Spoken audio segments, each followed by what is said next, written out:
successful real estate practice to me is like a mosaic of activities. I think of real estate marketing almost like a puzzle. Individually, the pieces don't mean anything, but when you pull them all together, it makes a beautiful picture.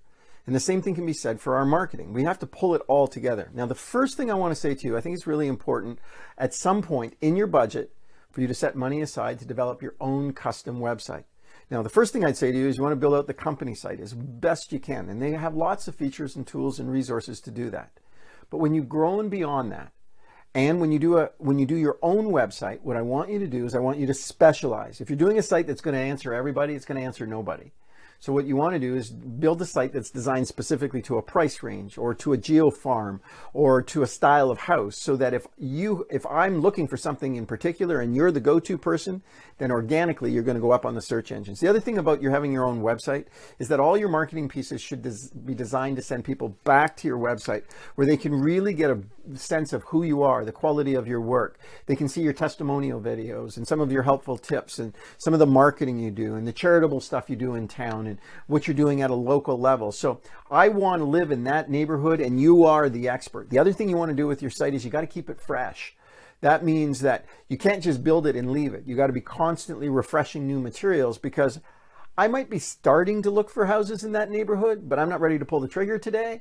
And I found your site online. It's got lots of really great information. So I have a look at it for 30 or 40 minutes. I leave it alone. I go on with my day. A couple of days later, I'm looking again, because that's what we do. And then we go back and I go back to your site, and lo and behold, there's something new on your site. So not only was I looking at some other stuff, but now I'm looking at some new stuff. Keep me coming back. Keep the site fresh. Keep it relevant. Be specific. Remember, I'd much rather have you specialize in something. Narrow the footprint.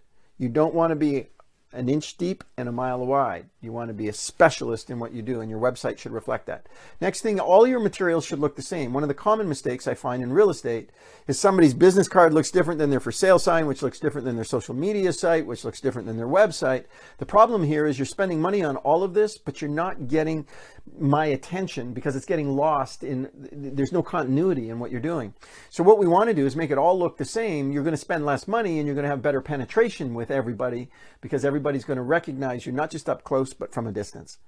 The next thing I would say is logos are fun. Now, your logo shouldn't compete with the company logo, but you could have some fun with that.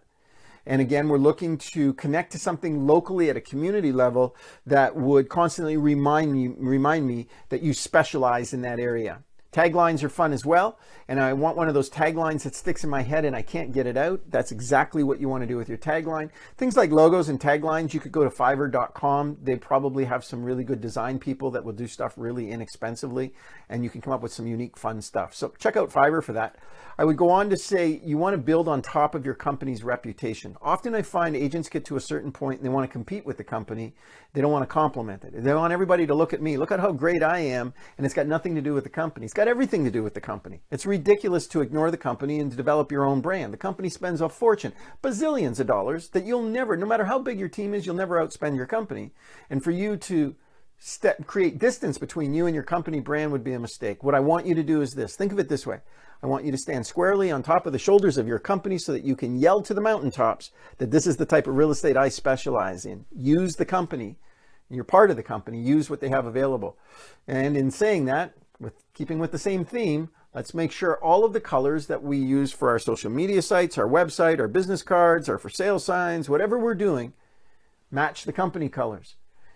I might not be able to read your sign half a block away, but I certainly understand what the sign is and what the company is based on the colors. Make everything the same. Make them all the same colors, and don't compete with your company. You're never going to win that competition.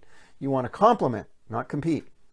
You want to get the authorization. You want to get authorization for whatever you're doing in the design stages. You know, you have to be compliant with state laws. You got to be compliant with provincial laws. You got to be compliant with board laws, and you got to be compliant with your brand regulations. It would be terrible if you ordered a bazillion postcards only to find out you weren't allowed to send them out for whatever the reason. So my suggestion is, before you go to that trouble, why don't you sit with the manager in the design stage and say, hey boss, I'm thinking about doing this. I want to get your thoughts. I appreciate your opinion. And I just want to make sure I'm compliant on all the different issues that I need to be compliant on. That way we won't find ourselves in a position where we bought something that we can't use.